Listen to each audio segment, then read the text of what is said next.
Book का नाम है वाह ड्रामा वाह। जो अव्यक्त महावाक्य ड्रामा के ऊपर है उसका यह एक छोटा किताब बना हुआ है जिसमें अव्यक्त मुरलियों का संकलन है। जो ड्रामा के बारे में जो महावाक्य हैं उनका संकलन है। तो यह बुक इस वीडियो में हम शुरू करने वाले हैं। ड्रामा न्यायकारी है, कल्याणकारी है, एक्यूरेट है। ड्रामा न्यायकारी है, कल्याणकारी है, एक्यूरेट है। मन की स्थिति ड्रामा की पटरी पर सीधी चलती रहे। मन मना भव का अर्थ बहुत गुह्य है। ड्रामा सेकंड बाय सेकंड जिस रीति से जैसे चलता है उसी के साथ साथ मन की स्थिति ड्रामा की पटरी पर सीधी चलती रहे, जरा भी हिले नहीं। चाहे संकल्प से व वाणी से ऐसी अवस्था हो, जरा भी हिलनी नहीं चाहिए स्थिति, उसको कहते हैं मनमना भव। और यह ड्रामा के पॉइंट से भी इसका कनेक्शन है। जो भी गए छुट्टी लेकर नहीं गए। ब्राह्मण कुल की ड्रामा में यही रस्म है। कोई भी ऐसा न समझे कि ना मालूम बिन हम बच्चों की छुट्टी के साकार बाबा को वतन में क्यों बुलाया, लेकिन छुट्टी दिलाते तो आप देते। इसलिए ड्रामा में पहले भी देखो कि जो भी गए छुट्टी लेकर नहीं गए। इसलिए यह समझो कि ब्राह्मण कुल की ड्रामा में यह रस्म है। जो ड्रामा में नोंदी हुई है वह रस्म चली। अभी सभी के दिल में यही संकल्प है कि अब जल्दी जल्दी ड्रामा की सीन चलकर खत्म हो। लेकिन जल्दी होगी? हो सकती है, होगी या हो सकती है। भावी जो बनी हुई है वही तो बनी हुई बनी ही रहेगी। स्नेह को देखते हैं तो ड्रामा तो याद आ जाता है।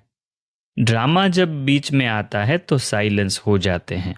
स्नेह में आए तो क्या हाल हो जाएगा, नदी बन जाएंगे, मतलब रोने लग पड़ेंगे।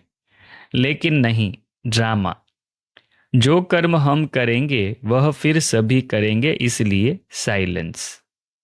अगर सभी साथ होते तो जो अंतिम कर्मातीत अवस्था का अनुभव था वह ड्रामा प्रमाण और होता।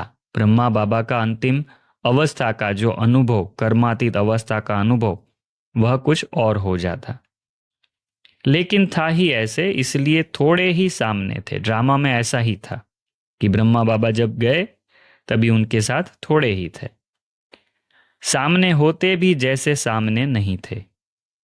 स्नेह तो वतन में भी है और रहेगा। बाबा कहते हैं मैं वतन में भी जाऊंगा तो वहां से भी स्नेह तो रहने ही वाला है। तो बाबा कहते हैं स्नेह तो वतन में भी है और रहेगा भी, अविनाशी है ना। लेकिन जो सुनाया कि स्नेह को ड्रामा साइलेंस में ले आता है और यही साइलेंस शक्ति को लाएगी। बहुत इंपॉर्टेंट बात, स्नेह को ड्रामा साइलेंस में ले आता है और यही साइलेंस शक्ति को लाएगी। क्यों, क्या, कैसे, यह हुआ पानी का मंथन। ठीक है, ड्रामा की सीन को हम यह करेंगे, अगर क्यों हुआ, क्या हुआ, कैसे हुआ, यह सब करेंगे तो बाबा कहते हैं यह हुआ पानी का मंथन। वर्तमान समय जो पॉइंट ध्यान में रखनी है वह है यह होली की, अर्थात ड्रामा के ढाल की। होली मतलब जो हो गया वो हो गया। तो यह बाबा ने कहा ड्रामा की ढाल है। जब ऐसे मजबूत होंगे तब यह रंग भी पक्का लग सकेगा। अगर होली का अर्थ जीवन में नहीं लाएंगे तो रंग कच्चा हो जाता है। पक्का रंग रंगने के लिए हर वक्त सोचो हो ली, जो बीता हो ही गया। ड्रामा की सीन पर मंथन करना, क्यों, क्या, कैसे, यह किस चीज का मंथन है। दही को जब मंथन किया जाता है तब मक्खन निकलता है। अगर पानी को मंथन करेंगे तो क्या निकलेगा, कुछ भी नहीं। रिजल्ट में यही होगा, एक तो थकावट, दूसरा टाइम वेस्ट। इसलिए वह हुआ पानी का मंथन। ऐसा मंथन करने के बजाय ज्ञान का मंथन करना है। बीती को बल भरने के रूप से सोचो। ठीक है, बीती को भी सोचना है तो कैसे सोचना है? अगर बीती हुई बातों को सोचते रहेंगे तो यह भी एक समस्या हो जाएगी। समस्याएं तो बहुत आती हैं, यह भी एक नई समस्या खड़ी कर देंगे। बीती को परिवर्तन में लाने, बल भरने के लिए उस रूप से सोचो। ठीक है, जो भी हमारी कमी कमजोरियां हैं उसमें बल भरने के लिए उस रूप से सोचो। यह क्यों, कैसे हुआ, अब कैसे होगा, जंप दे सकूंगा या नहीं, क्वेश्चन नहीं करो। ठीक है, हमारे साथ भी कुछ हो जाता है तो हम ऐसे संकल्प नहीं करें कि कैसे हो गया, अब कैसे होगा, जंप दे सकूंगा या नहीं। क्वेश्चन नहीं करो, क्वेश्चन मार्क के बदले फुल स्टॉप, बिंदी लगाओ। कर्म से पहले निश्चय करो, विजय हमारी हुई पड़ी है। सदैव हर संकल्प निश्चय बुद्धि का होना चाहिए। कर्म करने के पहले यह निश्चय करो कि विजय तो हमारी हुई पड़ी है। अनेक कल्प विजयी बने हो। जब अनेक कल्प अनेक बार विजयी बन विजय माला में पिरोने वाले, पूजन होने वाले बने हो, तो अब वही रिपीट नहीं करेंगे? वही बना हुआ है, लेकिन अब फिर से रिपीट कर बना बनाया जो कहावत है उसको पूरा करना है। परीक्षाएं खेल है। यह सृष्टि एक खेल है, यह तो मुख्य बात है। लेकिन माया की भिन्न भिन्न परीक्षाएं, परिस्थितियां जो आती है, इनको भी आप खेल समझो तो खेल में कभी परेशान नहीं होंगे, हंसते रहेंगे। तो परीक्षाएं भी खेल है। तीसरी बात, खेल समझने से जो भी भिन्न भिन्न वैरायटी संस्कारों का पार्ट देखते हो, उन पार्टधारियों का इस बेहद के खेल में यह पार्ट अर्थात खेल नूंदा हुआ है। यह स्मृति में आने से कभी भी अवस्था डगमग नहीं होगी, सदैव एक रस अवस्था रहेगी। जब स्मृति में होगा कि यह वैरायटी पार्ट ड्रामा अर्थात खेल है, तो वैरायटी खेल में पार्ट न हो, कभी यह हो सकता है क्या? जब नाम ही है वैरायटी ड्रामा। जैसे हद के सिनेमा में भिन्न भिन्न नाम से भिन्न भिन्न खेल होते हैं, समझो नाम ही है खूनी नाहक खेल। फिर उसमें अगर कोई भयानक व दर्दनाक सीन देखो तो विचलित होंगे क्या? क्योंकि समझते हो कि खेल ही खूनी नाहक का है। पहले से ही ऐसा समझकर फिर उसे देखेंगे। वैसे ही मानो कोई लड़ाई झगड़े, क्रोध की स्टोरीज है, क्रोध की कहानियां है, तो उनको देखकर हंसेंगे या रोएंगे? जरूर हंसेंगे ना, क्योंकि जानते हो कि यह एक खेल है। ऐसे ही इस बेहद के खेल का नाम ही है वैरायटी ड्रामा। तो उसमें वैरायटी संस्कार, वैरायटी स्वभाव, वैरायटी परिस्थितियां देखकर कभी विचलित होंगे क्या? या उसे भी साक्षी हो, एक रस स्थिति में स्थित हो देखेंगे? तो अगर यह समझो व याद रखो कि यह एक वैरायटी खेल है, तो जो पुरुषार्थ करने में मुश्किल समझते हो, क्या वह सहज नहीं हो जाएगा? सीट पर सेट होकर हर पार्टधारी का पार्ट देखो। जब मेले को भी और खेल को भी भूल जाते हो तो स्वयं को परेशान करते हो, क्योंकि स्मृति अर्थात साक्षीपन की सीट छोड़ देते हो। सीट को छोड़कर अगर कोई ड्रामा को देखे तो फिर क्या हाल होगा उसका? तो सीट पर सेट होकर वैरायटी ड्रामा की स्मृति रखते हुए एक एक पार्टधारी का हर पार्ट देखो तो सदैव हर्षित रहेंगे। मुख से वाह वाह निकलेगी, वाह मीठा ड्रामा। यह क्या हुआ, क्यों हुआ, यह नहीं निकलेगा, बल्कि वाह वाह शब्द मुख से निकलेंगे, अर्थात सदा खुशी में झूमते रहेंगे, सदा अपने को मास्टर सर्वशक्तिवान अनुभव करेंगे। क्या ऐसे स्वयं को प्रैक्टिकल में अनुभव करते हो? तूफान को तोहफा समझने से उल्लास और हिम्मत बढ़ेगी। चढ़ती कला की निशानी क्या है? क्या वह जानते हो? सदा लगन में मगन और विघ्न विनाशक, ये दोनों निशानियां क्या अनुभव में आ रही है? विघ्नों को देख विघ्न विनाशक बनने के बजाय अपनी स्टेज से नीचे तो नहीं आ जाते हो? क्या अनेक प्रकार के आए हुए तूफान आपकी बुद्धि में तूफान तो पैदा नहीं करते हैं? ठीक है, अनेक प्रकार के आए हुए तूफान आपकी बुद्धि में तूफान तो पैदा नहीं करते हैं। जैसे कोई के द्वारा तोहफा मिलता है तो बुद्धि में हलचल नहीं होती है, बल्कि उल्लास होता है। ठीक है, तोहफा मिलता है तो खुशी होती है, हलचल नहीं होती है। इसी प्रकार आए हुए तूफान उल्लास बढ़ाते हैं या हलचल बढ़ाते हैं? ठीक है, जो भी तूफान आते हैं जिंदगी में, वो अपना उल्लास बढ़ाते हैं या हलचल बढ़ाते हैं? अगर तूफान को तूफान समझा तो हलचल होगी, और तोहफा समझा व अनुभव किया तो उसी से उल्लास और हिम्मत अधिक बढ़ेगी। यही है चढ़ती कला की निशानी। घबराने के बजाय गहराई में जाकर अनुभव के नए नए रत्न इन परीक्षाओं के सागर से प्राप्त करेंगे। तो क्या ऐसे अनुभव करते हो? यह क्या हो रहा है, क्यों हो रहा है और ऐसे कैसे चलेगा?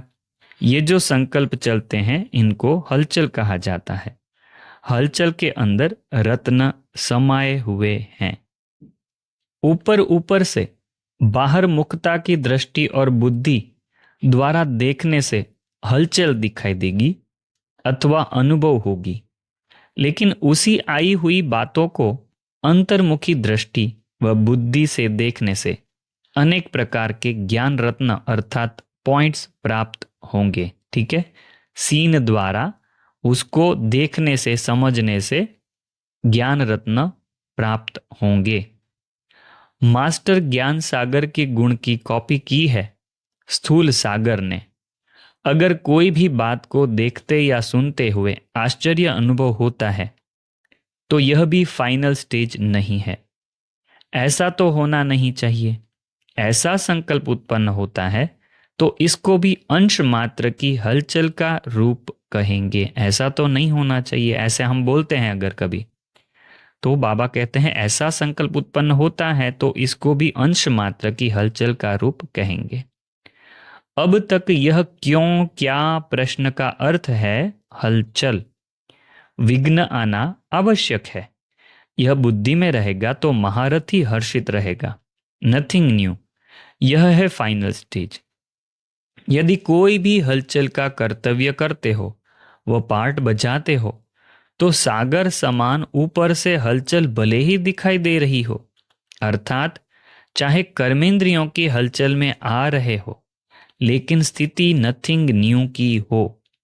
एकाग्र, एक रस, एक मत अर्थात एक रचयिता और रचना के अंत को जानने वाले त्रिकालदर्शी की स्टेज पर क्या आराम से स्थित हैं या कर्मेंद्रियों की हलचल आंतरिक स्टेज को भी हिलाती है? जब स्थूल सागर दोनों ही रूप दिखाता है तो क्या मास्टर ज्ञान सागर ऐसा रूप नहीं दिखा सकते? यह प्रकृति ने पुरुष से कॉपी की है। आप तो पुरुषोत्तम हो। जो प्रकृति अपनी क्वालिफिकेशन दिखा सकती है तो क्या वह पुरुषोत्तम नहीं दिखा सकते? सागर के लिए कहते हैं ना कि अंदर एकदम शांत है, ऊपर भले हलचल दिख रही है। वैसे यहां पर भी बाबा कहते हैं बाहर से आप कर्तव्य में आते भले हलचल में दिखो, मगर अंदर की स्थिति एकदम नथिंग न्यू, एक रस, एकाग्र, एकमत, ऐसे अंदर की स्थिति होनी चाहिए। क्यों का संकल्प चंद्रवंशी की क्यू में लगा देगा। पहले तो सूर्यवंशी का राज्य होगा ना, चंद्रवंशियों का नंबर पीछे होगा, तो उनका राज्य के तख्तनशीन बनने की क्यू में नंबर आएगा। इसलिए एक रस स्थिति में स्थित होने व अभ्यास निरंतर हो। एक रस स्थिति में स्थित होने का अभ्यास निरंतर हो। समस्या की सीट को संभालने नहीं लग जाओ, लेकिन सीट पर बैठ समस्या का समाधान करना है। समस्या की सीट को संभालने नहीं लग जाओ, लेकिन सीट पर बैठकर समस्या का समाधान करना है। अब तो समस्या सीट की याद दिलाती है, समस्या आती है तो स्वस्थिति की याद आती है। ऐसा अनुभव होता होगा बहुतों को, इसलिए बाबा कह रहे हैं ऐसा। ये समस्या आती है तभी सबको सीट याद आती है, स्वस्थिति की सीट। पेपर का सामना अर्थात आगे बढ़ना। कल्याणकारी बाप की श्रीमत पर चलने वाली आत्माएं सिवाय कल्याण के, चढ़ती कला के और कोई भी संकल्प कर नहीं सकती। क्या क्या संकल्प करना है? एक तो कल्याण का या तो चढ़ती कला का। उनका हर संकल्प हर कार्य के प्रति और वर्तमान या भविष्य के प्रति समर्थ संकल्प होगा, व्यर्थ नहीं होगा। घबराते तो नहीं हो, सामना करना पड़ेगा। पेपर का सामना अर्थात आगे बढ़ना, अर्थात संपूर्णता के अति समीप होना। अब यह पेपर आने वाला है। स्वयं स्पष्ट बुद्धि वाले होंगे तो औरों को भी स्पष्ट कर सकेंगे। इसका मतलब यह तो नहीं समझते हो कि होना नहीं है। ड्रामा में जो होता रहा है समय प्रति समय, उसमें माखन से बाल ही निकलता है ना। कोई मुश्किल हुआ है? बाप दादा नैनों पर बिठाए, दिल तख्त पर बिठाए, पार करते ले आ रहे हैं ना। क्या कोई अंत तक साथ निभाने का या किसी भी परिस्थिति से पार ले जाने का वायदा वो कार्य निभाएंगे? नहीं, साथ ले ही जाना है ना। सर्वशक्तिवान साथ होते हुए भी व्यर्थ संकल्प होना, उसको क्या कहेंगे? ऐसे व्यर्थ संकल्प समाप्त कर जिस स्थापना के कार्य के निमित्त हो, बाप दादा के मददगार हो, उस कार्य में मग्न रहो। माया के अनेक प्रकार के चक्रों की निशानी क्या होगी? जैसे चक्रधारी आत्मा लाइट की ताजदारी होगी और बाप के वर्षे के अधिकारी होगी, वैसे माया के अनेक प्रकार के चक्कर में आने वाले की निशानी क्या होगी? जैसे उनके सिर पर लाइट का ताज है, वैसे ही उनके सिर पर अनेक प्रकार के विघ्नों का बोझ होगा। ठीक है, जो चक्रधारी आत्मा होगी, लाइट की ताजदारी होगी, उसके लिए बाबा कहते हैं उनके सर पर लाइट का ताज है। वैसे इनके सिर पर अनेक प्रकार के विघ्नों का बोझ होगा। इनके ऊपर मतलब जो माया के अनेक प्रकार के चक्कर में आने वाले हैं, उनकी निशानी क्या होगी? उनके सिर पर अनेक प्रकार के विघ्नों का बोझ होगा, ताज नहीं होगा। सदैव किसी न किसी प्रकार का बोझ उनके सिर पर अर्थात बुद्धि में महसूस होगा। ऐसी आत्मा सदैव कर्जदार और मर्जदार रहेगी। उनके मस्तक पर, मुख पर सदैव क्वेश्चन मार्क होंगे। हर बात में क्यों, क्या, कैसे, यह क्वेश्चन मार्क होंगे। एक सेकंड भी बुद्धि एकाग्र अर्थात फुल स्टॉप में नहीं होगी।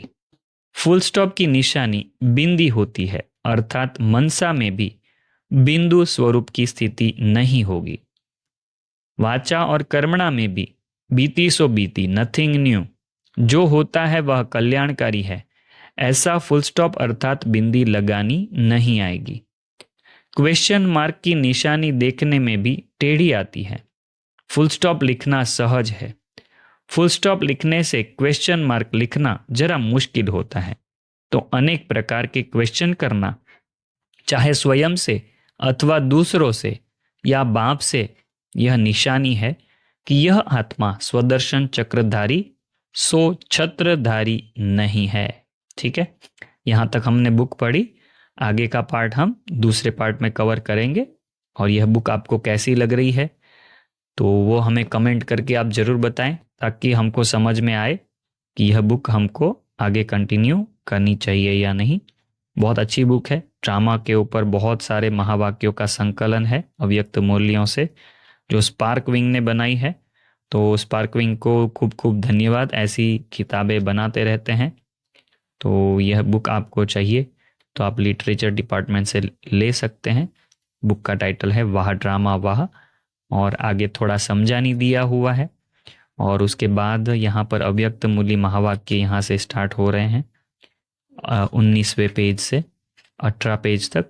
यहाँ पर जो लेखक है उनके सब लेख दिए हुए हैं ड्रामा के ऊपर। तो वह भी आप पढ़ सकते हो। हमने सीधा अव्यक्त मूली महावाक्यों से शुरू किया है पेज नंबर 19 से। तो हमने आज यहाँ पर 24-25 पेज तक यहाँ पर कवर किया है। यहाँ से हम आगे दूसरा पार्ट शुरू करेंगे। ओम शांति।